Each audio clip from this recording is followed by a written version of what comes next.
Olá, eu sou o monitor de probabilidade estatística Danilo e hoje eu estou aqui para falar sobre correlação e regressão, que é o conteúdo da nossa unidade 4 da matéria de probabilidade estatística e engenharia civil. Então vamos lá.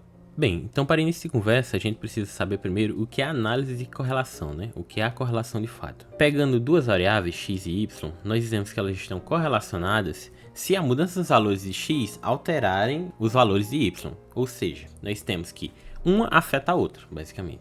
E aí nós temos que elas são correlacionadas positivamente se valores altos da variável x estiverem relacionados a valores altos da variável y, e da mesma forma, valores baixos da variável x estiverem relacionados a valores baixos da variável y. E elas estão correlacionadas negativamente se valores altos da variável x estiverem relacionados a valores baixos da y, e da mesma forma, valores baixos da x estiverem relacionados a valores altos da variável y. Então é isso que nós temos. E a primeira coisa que a gente precisa fazer para saber visualmente se elas têm alguma correlação, essas variáveis, a gente precisa construir um diagrama de dispersão com os dados que a gente obteve. Então bem, antes da gente partir para o planilhas, primeiro farei a apresentação das nossas variáveis. As duas variáveis que eu utilizei, eu retirei desse trabalho, chamado de Avaliação Probabilística da Deterioração de Estruturas em Concreto Armado, do autor Rodrigo Vitale Lorenzini, e as duas variáveis são o cobrimento do concreto em relação ao tempo de corrosão, ou seja, o tempo para corrosão, né? O tempo que leva para que seja corroída essa estrutura de concreto. No caso, tomando aqui como exemplo esses dados aqui, são 20 observações, da mesma forma que foi pedido no trabalho, nós temos o cobrimento em milímetros e o tempo em anos. Nós temos essas duas variáveis aqui. No caso, para nós notarmos se há alguma correlação em si, visualmente ao menos, a gente pode construir um diagrama de dispersão. E como é que a gente faz isso? A gente seleciona todos os valores aqui, as 20 observações. Vamos aqui em inserir gráfico. Ele já vai inserir aqui, tá vendo? Aí, se você quiser, você pode mudar o título, enfim. Eu vou colocar aqui. Cobrimento versus tempo. Se quiser, pode mudar a cor dos pontinhos também, mas aí é mais detalhes. Então, bem, esse aqui é o gráfico que nós temos. Como dá para perceber, valores baixos do cobrimento estão relacionados a valores baixos do tempo de duração dessa peça de concreto, enfim, né? Então, nós podemos supor que essas variáveis, elas têm uma relação de correlação positiva. Por quê? Porque valores baixos da variável x, que eu estou tomando aqui como cobrimento, está relacionados a valores baixos da variável y, que é o tempo de duração dessa peça de concreto, ou enfim. Da mesma forma que valores altos estão relacionados a valores altos também, né? Valores altos de x estão relacionados a valores altos de y. Então, é essa a conclusão que a gente pode fazer a partir desse gráfico em si. Após isso, a gente precisa fazer o cálculo do coeficiente de correlação de Pearson. E bem, esse coeficiente de correlação ele varia de -1 a 1, onde se ele der valores negativos, quer dizer que tem uma correlação negativa, ao menos indica que tem uma correlação negativa, né? E se der valores positivos, indica que tem uma correlação positiva. E se o nosso valor estiver perto de zero, quer dizer que praticamente não existe correlação entre as nossas variáveis. Além disso, alguns autores eles tomam isso aqui como base, né? Eles interpretam dessa forma. Se o valor do nosso ρzinho, que no caso é o coeficiente de correlação, estiver entre 0 e 0,39, é uma correlação fraca. No caso aqui em módulo, né? Pode ser tanto negativo quanto positivo esse aqui. Se tiver entre 0,40 e 0,69, é moderada. E, enfim, a gente pode fazer essa interpretação aqui, se a gente quiser. E como diz aqui a observação, é bom que a gente pegue variáveis em si, que pelo gráfico já dá pra gente imaginar que é como se fosse uma reta. Por quê? O coeficiente de correlação de Pearson, ele avalia na realidade a relação linear entre as variáveis. Então, se você pegar variáveis que não apresentem tanto esse comportamento de linearidade, não seria tão interessante assim a análise. No caso, se a gente for olhar no nosso gráfico de dispersão, nós vemos muito bem isso, ó, que segue mais ou menos uma reta em si aqui. Bem, e no caso, como é que a gente calcula? A gente calcula dessa forma aqui. No caso, n é o número de pares das variáveis que a gente tem, porque a gente sempre analisa 2 a 2, né? A gente pega os pares e analisa. N é o número de pares que a gente tem, no caso são 20 pares no trabalho em si. Você tem que ter ao menos 20 pares. E no caso da nossa variável, a gente tem exatamente 20 pares, né? Então, é n, o número de pares, vezes o somatório dos valores admitidos por x, vezes os valores admitidos por y, menos o somatório dos valores admitidos por x vezes o somatório dos valores admitidos por y, dividido por essa raizona aqui, vezes essa outra raizona aqui, no caso. Então vamos calcular esse valor lá na nossa variável. Também vamos calcular aqui o nosso coeficiente de correlação de Pearson. Primeiro a gente vai fazer os fatorizinhos, a gente divide em várias partes, para no final a gente fazer o cálculo dele de fato, né? Para ficar mais fácil. Então a primeira coisa que a gente vai fazer é pegar cada valor assumido pela variável x e elevar ao quadrado. Isso aqui vai ser o valor de x elevado, você coloca um chapéuzinho, ao quadrado. E você pega e arracha para todos os outros, né? Você aplica a todos os outros em si. Depois você calcula a mesma coisa, só que com os valores de y, né? No caso, os valores de y ao quadrado. É isso que você vai ter. E você aplica a todos os outros também. Aí, uma coisa muito importante a ser dita, que eu não comentei anteriormente, é que na correlação você não precisa necessariamente que uma seja a variável x, ou seja, a variável independente. Aqui você pode escolher qualquer uma para ser o x e qualquer uma para ser o y, né? No caso, quando a gente chegar lá em regressão, não vai ser verdade isso. A gente tem que ver muito bem quem é a causa e quem é o efeito. Mas aqui não tem problema, porque correlação não analisa, não depende da relação de causa e efeito. Na regressão a gente vai ter que dar uma olhada mais a fundo nisso, mas lá na frente a gente olha. Nós temos esses valores aqui que a gente já calculou, e aqui nós temos os valores de xi vezes os valores de yi, ou seja, os pares em si, né, multiplicados. No caso, nós temos esse valor aqui, vezes o valor de seu par, que é esse aqui. E aplica todos esses valores ao resto. Pronto, após isso a gente vai calcular esses 4 fatorzinhos aqui, para que a gente tenha o nosso cálculo dos fatores principais, e aí a gente só junta na variável r em si, para calcular. Então vamos lá. Esse primeiro fatorzinho aqui é o número de pares, que no caso é 20, né? Igual 20, vezes o quê? Vezes o somatório. Então, vamos aqui. Sum dos valores de xi vezes yi. A gente já tem aqui todos os valores de xi vezes yi. Aí a gente só soma e a gente vai ter o nosso valor, que é esse valor gigantesco aqui. Após isso, a gente vai calcular esse segundo fatorzinho aqui, que no caso é o somatório do xi vezes o somatório do yi. Ou seja, o somatório dos valores que x assume vezes o somatório dos valores que y assume. No caso, isso aqui é igual sum dos valores que x assume vezes sum dos valores que y assume. Então aqui você vai ter o seu valor também. Esses são os dois valores que tem que estar lá no numerador, se você prestar bem atenção. Porque o numerador é justamente isso. Esse fatorzinho aqui, menos esse fatorzinho aqui. Agora a gente vai calcular os valores do denominador. Então vamos lá, né? Aqui você precisa calcular a raiz de todo esse fatorzinho aqui. No caso, é igual raiz. No caso, eu vou abrir dois parênteses aqui. 20 vezes o somatório dos valores que x assume ao quadrado. Então, o somatório de todos esses valores aqui. Fecha esse aqui. Menos o somatório dos valores que x assume. E esse somatório vai estar elevado ao quadrado. Então, é esse o valor que a gente vai assumir. No caso, 233,58. Após isso, a gente vai calcular esse quarto fatorzinho aqui, que é o último para a gente poder calcular o nosso coeficiente de correlação. No caso, isso aqui é a mesma coisa, né? Só que se aplicando a variável y. Então, se quiser, pode até copiar essa formatação aqui, só que trocando para y. Mas eu vou fazer aqui de novo. Isso aqui é igual raiz. E assim você vai ter 104,07. Então agora a gente vai calcular o R, né? O R nada mais é do que esse aqui menos esse aqui, dividido por esse aqui, vezes esse aqui. Então, o seu R, colocando com 3 casas decimais, vai ser esse valorzinho aqui, ó. Vou colocar aqui bem destacado. Então, o seu R vai ser 0,991 para essas duas variáveis aqui. No caso, pegando pela tabelinha que alguns autores usam, nós temos uma correlação positiva, porque o valor de R deu positivo, e uma correlação positiva muito forte, porque deu quase 1, né? Então, a gente pode fazer essa interpretação a partir dessa tabelinha em si. Então, o que eu poderia escrever aqui? Eu poderia escrever que há uma correlação, ou no caso, há indícios de uma correlação positiva muito forte.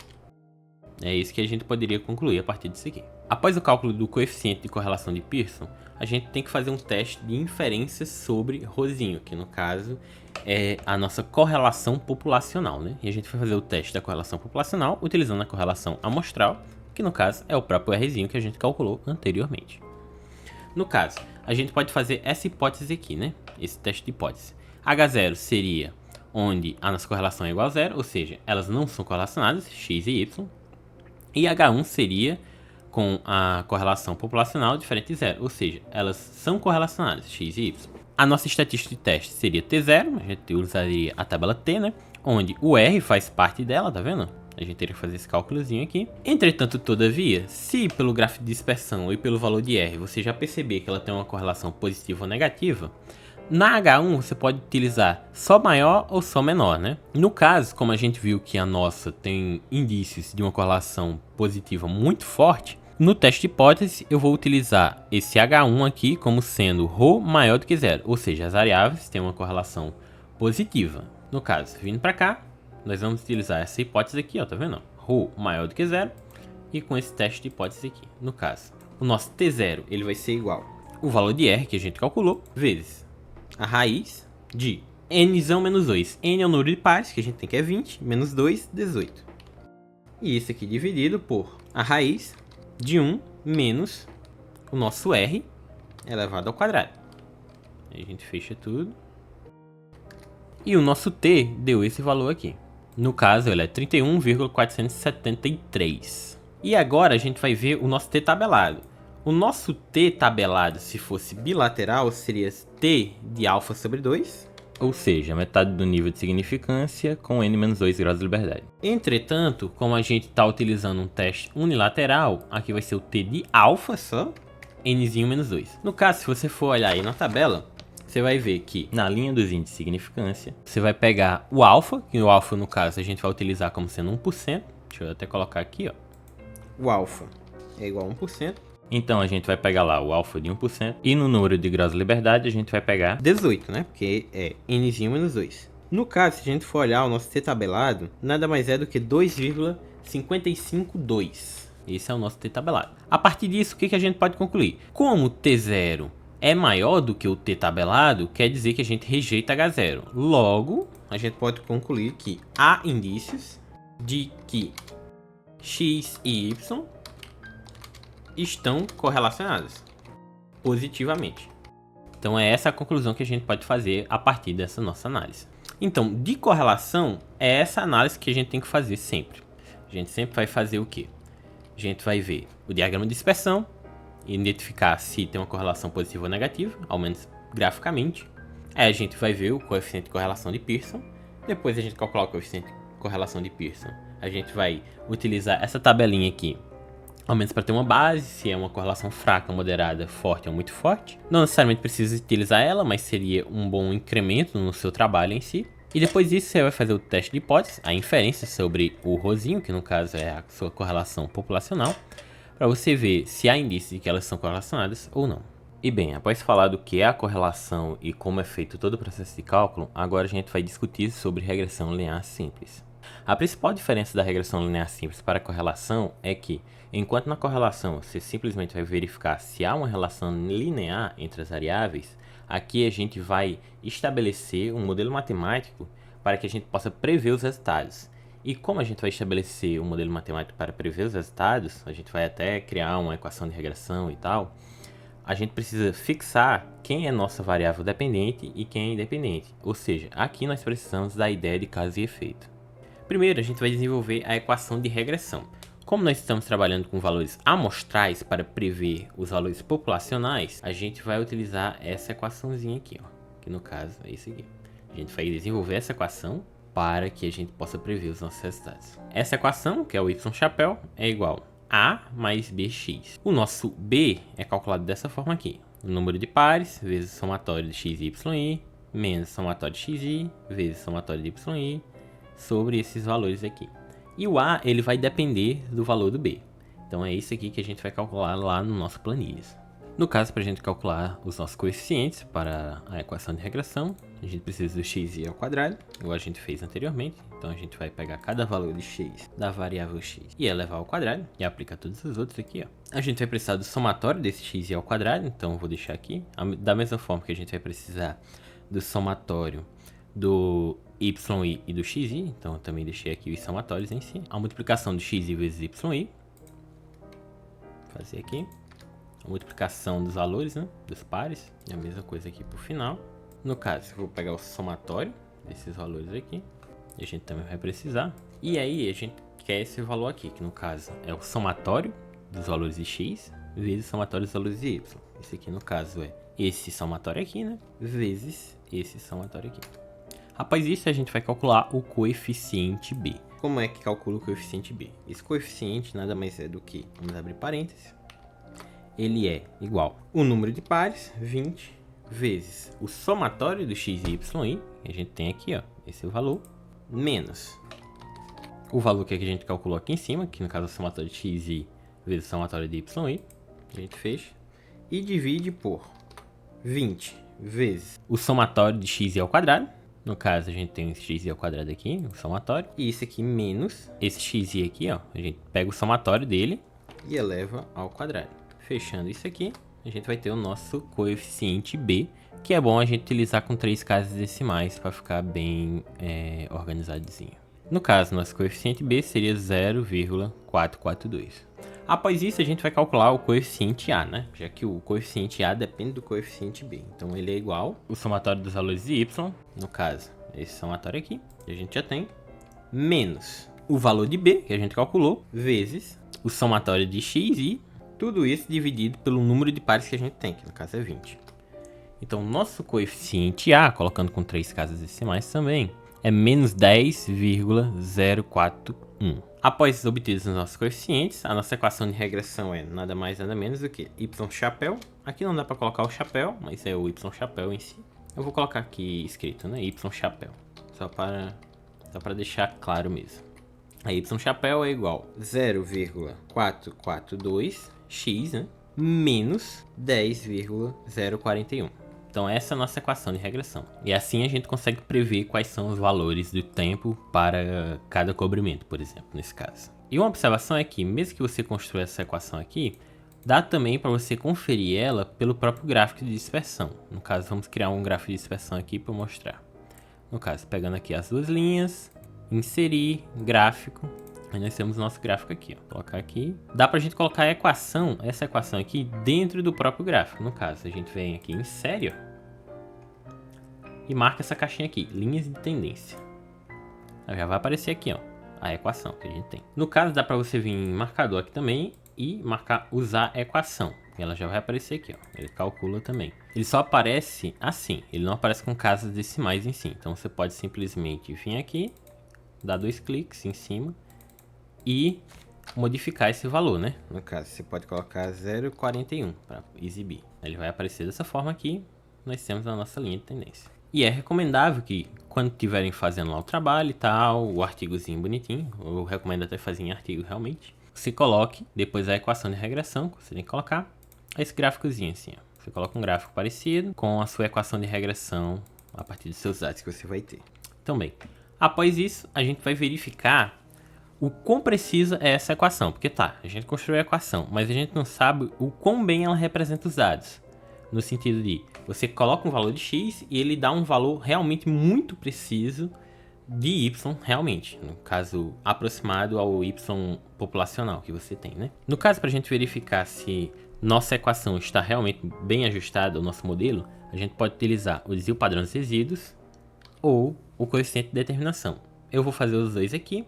Aí eu vou fazendo as conclusões a partir disso. No caso, quanto mais próximo de zero, mais ajustado é a partir do desvio padrão dos resíduos, né? A partir dessa análise.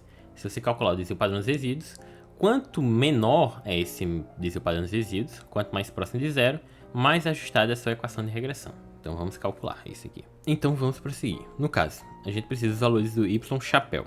Y e chapéu. O que é o valor do y e chapéu? O valor do y chapéu nada mais é do que os valores dados pela própria equação de regressão que a gente tem aqui, ó. A gente definiu essa equação de regressão. O y chapéu nada mais são do que os valores amostrais, né? Você coloca um valor qualquer, ele dá um valor de y, um valor da variável dependente, justamente porque essa equação está tentando prever o que realmente vai acontecer, né? Então vamos lá.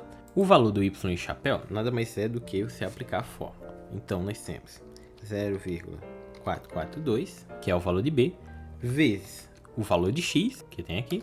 Aí, no caso, mais o valor de A.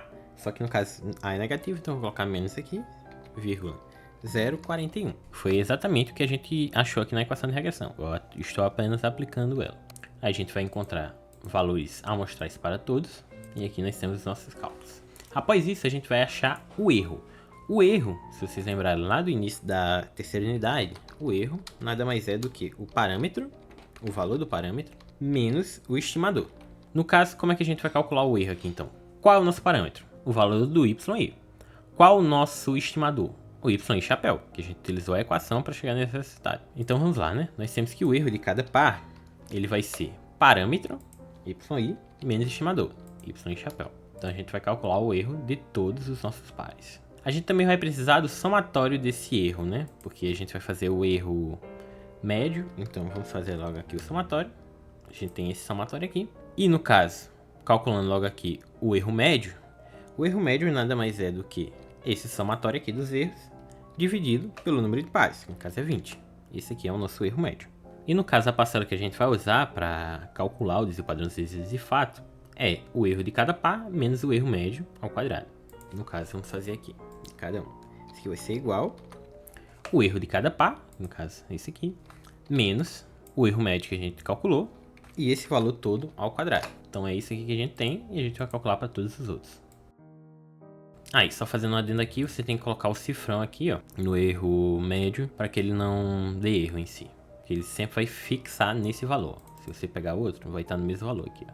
Tá marcado de roxo. Aí você vai precisar desse somatório aqui. Esse somatório eu não vou colocar aqui. Eu vou colocar nessa parte aqui, ó. No caso, aqui é o somatório desse. No caso, a gente já calculou. Então, esse aqui vai ser o somatório de todos esses valores aqui, ó, que a gente tem. Dá aproximadamente 9,67, né? Mas a gente vai calcular dessa forma aqui mesmo. E no caso, como é que é calculado nosso desvio padrão dos resíduos? Nosso desvio padrão dos resíduos nada mais é do que igual raiz de esse somatório aqui, dividido por n menos 2. N é 20, no caso é o número de pares. Menos 2, 18. No caso, nosso desvio padrão dos resíduos, colocando com 3 casas decimais, seria 0,733. Então, o que a gente pode interpretar com esse resultado aqui? A gente sabe que quanto mais próximo de zero o desvio padrão dos resíduos, mais ajustada é a sua equação. Só que você consegue me dizer o quão próximo de zero é esse valor aqui? Não tem como dizer exatamente, né? É muito difícil você concluir algo a partir disso. Por quê? Justamente porque o desvio padrão dos resíduos, ele não tem uma escala. Então não tem como você ter uma ideia. Por exemplo, se a escala de desvio padrão dos resíduos fosse de 0 a 1, por exemplo, não estaria tão bem ajustado, né? Porque o desvio padrão dos resíduos, quanto mais próximo de zero, é mais ajustado. Entretanto, não tem uma escala. Não tem como a gente fazer uma conclusão tão certeira assim. Por isso que, ao invés de usar o desvio padrão dos resíduos, geralmente, a gente utiliza o coeficiente de determinação. Então, justamente por ser difícil de interpretar o desvio padrão dos resíduos, sugere-se calcular o coeficiente de determinação. E no caso, ele é calculado dessa forma aqui. E, diferentemente do desvio padrão dos resíduos, o coeficiente de determinação indica que quanto mais próximo a 1, mais ajustada é a nossa equação de regressão. Então a gente vai calcular ele. No caso, como é que a gente calcula o y chapéu? É a mesma coisa do anterior que a gente fez, né? Então só vou copiar e colar aqui. No caso, nós temos esses valores aqui. Após pegar os valores do y chapéu que já foi calculado anteriormente, a gente vai precisar calcular essa parcela aqui. No caso, essa parcela aqui é y chapéu menos y barra. Y barra é a média, né? Só que é a média dos dados que a gente pegou primariamente, né? Pra gente fazer isso, primeiro a gente faz o somatório dos valores do y e o y barra nada mais é do que esse somatório dividido pelo número de pares, que no caso são 20, né? No caso, esses valores aqui vão ser iguais o y chapéu, que a gente já calculou, menos esse valor aqui da média, que eu vou fixar, porque ele vai ser aplicado em todos, né? Então você aplica um cifrão antes e depois a letra, e todo esse valor aqui vai ficar ao quadrado. E isso aqui vai ser aplicado a todos os outros valores. Pronto, a gente tem isso aqui. Após calcular a parcela, que no caso é o numerador do nosso coeficiente de determinação, a gente vai calcular a parcela, que é o denominador desse coeficiente. Depois a gente só faz a divisão. Então, bem, vamos lá. No caso, o valor do denominador seria esse aqui, né? Que no caso é igual os valores dos dados que a gente pegou primariamente, menos o y barra elevado a 2. E aí a gente aplica a todos os outros, lembrando de sempre colocar o cifrão aqui, ó. E aí você faz o somatório. Esse valor aqui a gente vai calcular porque vai ser preciso na parte mais pra frente. Então eu vou fazer logo o cálculo dele aqui, aí eu mostro lá na análise de variância que a gente vai precisar também. No caso, esse valor aqui é igual ao valor do YI menos o valor do YI chapéu, que no caso é o valor amostral, né? E agora a gente vai calcular o coeficiente de determinação. Como é que a gente calcula o coeficiente de determinação?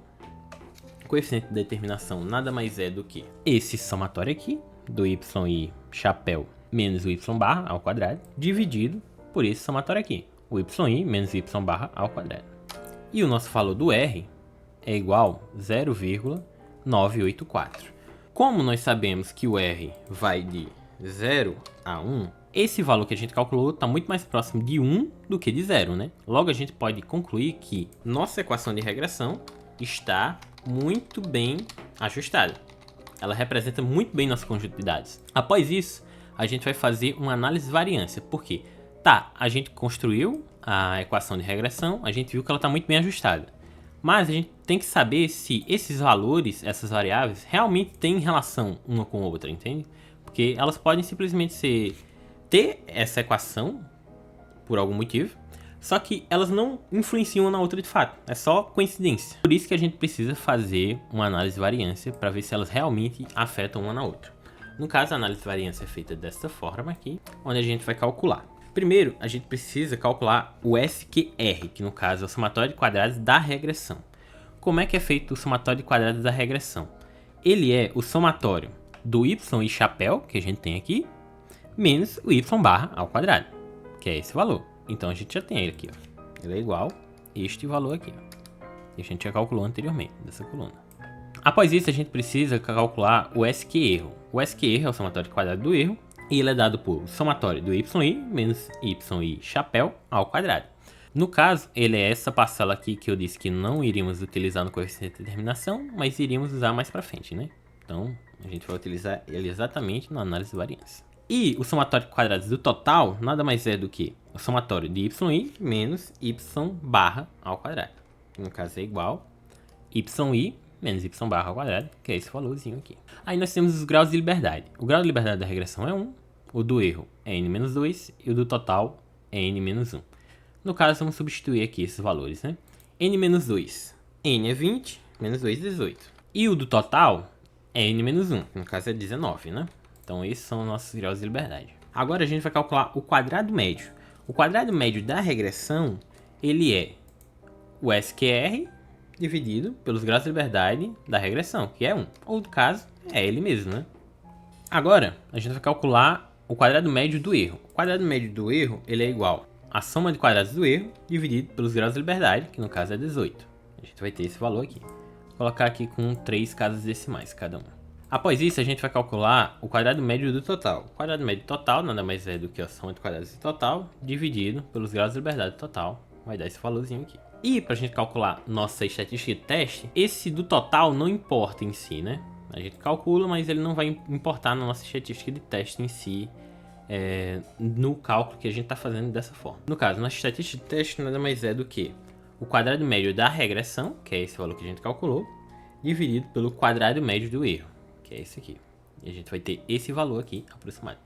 Após calcular a nossa estatística de teste, a gente vai utilizar o F tabelado. O F tabelado ela é dado dessa forma aqui. O F de alfa, porque ela só tem um lado da distribuição, né? Então não tem como você dividir o alfa por 2. 1 grau de liberdade no numerador e n-2 graus de liberdade no denominador. Se você prestar atenção, é basicamente o que a gente tem aqui, né? 1 grau de liberdade no numerador e 18 graus de liberdade no denominador.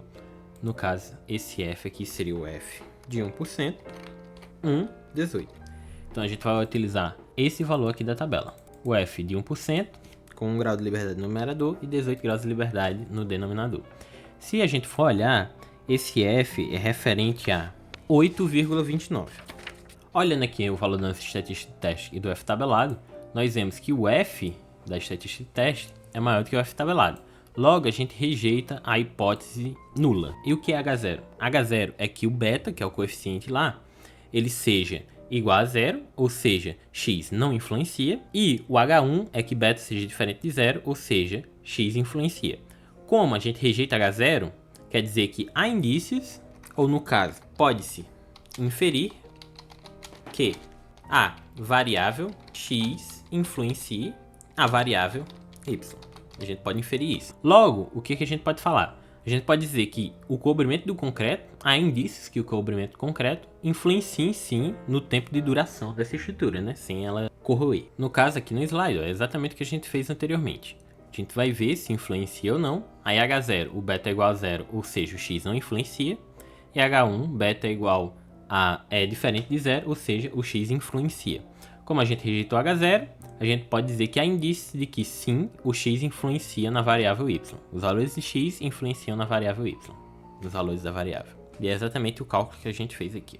Bem, por último, eu gostaria de fazer algumas sugestões de tema e mais ou menos onde encontrar esses dados para fazer a procura e executar o trabalho em si.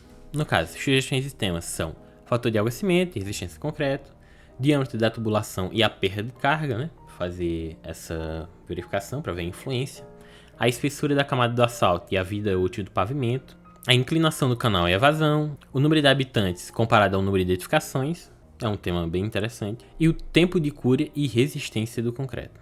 No caso, as variáveis que eu utilizei aqui para fazer essa demonstração para vocês foi o cobrimento do concreto e a influência no tempo de corrosão, né? No caso, quanto tempo demora para começar a corroer em si o seu concreto, o seu concreto armado. E bem, onde encontrar dados? Você pode encontrar no IBGE, você pode procurar lá. Você pode procurar também em monografias e TCCs. Como é que você pode pesquisar isso? Por exemplo, inclinação de um canal e vazão. Você pode pesquisar no Google, por exemplo, influência da inclinação de um canal na vazão do rio, por exemplo. Aí coloca monografia, ou coloca TCC, ou coloca algo do tipo assim, para você referenciar. E você vai procurando nesses trabalhos que as pessoas fizeram. E também, bem importante, no caso, uma fonte bem importante, são os próprios professores de engenharia civil, né? Você pode ir lá e perguntar, por exemplo, para os professores de transporte, se você quiser fazer alguma análise de transporte, ou para os professores de estrutural, de geotecnia, enfim, vocês podem ir lá e perguntar, professor, se eu não teria esse tipo de variável não para a gente utilizar e tal, se o senhor teria um com 20 ou mais observações, enfim, daria para ir procurando assim os professores e perguntando se eles têm algo que possa ajudar vocês. Então é isso que eu queria passar por hoje, espero que vocês tenham entendido. Se não entenderam alguma coisa, pode me mandar mensagem ou me procurar lá na monitoria presencial e até a próxima.